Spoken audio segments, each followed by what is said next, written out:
Right. So పరిపూర్ణ గణం యొక్క డిజిటల్ సమ్ 1, 8 or 9 అయి ఉండాలి. నా ఇక్కడ చూద్దాం సార్.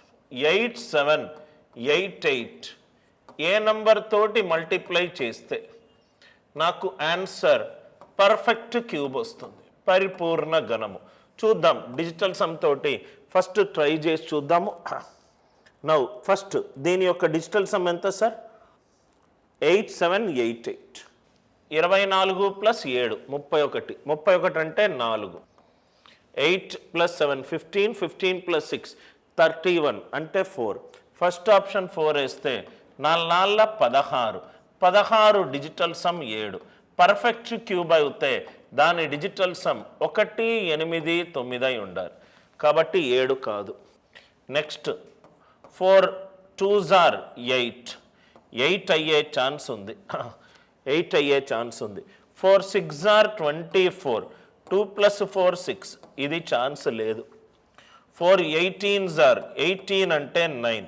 4 9s are 9. ఇది కూడా అయ్యే ఛాన్స్ ఉంది. ఏదేది అయ్యే ఛాన్స్ ఉంది? రైట్. ఫస్ట్ ఆప్షన్ ఛాన్స్ లేదు, second option, third option chance లేదు. 6 సెకండ్ అవ్వచ్చు, 4th అవ్వచ్చు. చూద్దాం సార్. దీన్ని పవర్ ఆఫ్ ప్రధాన సంఖ్యల పవర్లుగా రాద్దాం. సో ఇది చూస్తే 2 × 2 4s are 8, 2 3s are 6, 2 9s are 18, 4 3 9 4.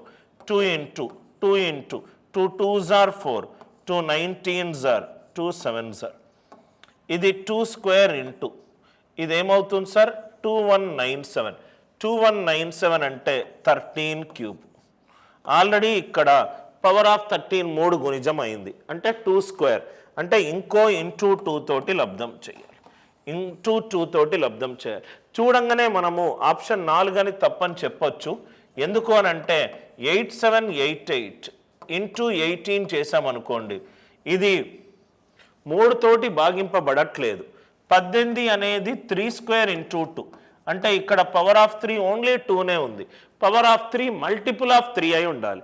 Power of 3 multiple of 3 అయి ఉండాలి. కాబట్టి అది ఆన్సర్ వచ్చే ఛాన్సే కాదు. Are you all with me? So answer 4th అయితే కాదు. ఆన్సర్ వచ్చేసరికి ఆప్షన్